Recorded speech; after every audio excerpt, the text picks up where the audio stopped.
హైదరాబాద్ లో కూరగాయల ధరలు క్రమంగా తగ్గుతూ వస్తున్నాయి. నగరంలోని రైతు బజార్లలో ప్రజలకు అందుబాటు ధరలోనే ఉన్నాయి. కొద్ది రోజులుగా పెరిగిన కూరగాయల ధరలతో ప్రజలు ఇబ్బంది పడ్డ పరిస్థితి తెలిసిందే. అయితే గత కొద్ది వారాల నుంచి వెజిటబుల్ రేట్స్ తగ్గుతూ వచ్చాయి.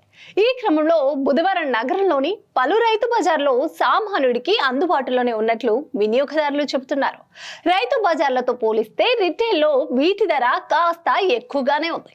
ప్రస్తుతం మనకు అందుతున్న సమాచారం ప్రకారం హైదరాబాద్ ఎర్రగడ్డ రైతు బజార్లో ఉల్లిగడ్డ కేజీ 25 రూపాయలు ఉండగా టమాటా సహా పలు కూరగాయల ధరలు తక్కువగానే ఉన్నాయి. ఈ రోజు టమాటా ధర కేజీ 25 రూపాయలు ఉండగా మిర్చి, కాకరకాయ, సొరకాయ 30 నుంచి 50 పలుకుతుంది. మునక్కాయ మాత్రం 90 వరకు అధిక ధర పలుకుతుంది. ఇక ఆకుకూరల ధరలకి వెళ్తే పాలకూర, తోటకూర, మెంతికూర కట్ట 10 నుంచి 15 రూపాయల వరకు అధిక ధర పలుకుతుంది. కొత్తిమీర, కరివేపాకు ఇంచుమించు ఇదే ధర పలుకుతుంది. వెల్లుల్లి ధర మాత్రం సామాన్యుడికి చుక్కలు చూపిస్తుంది.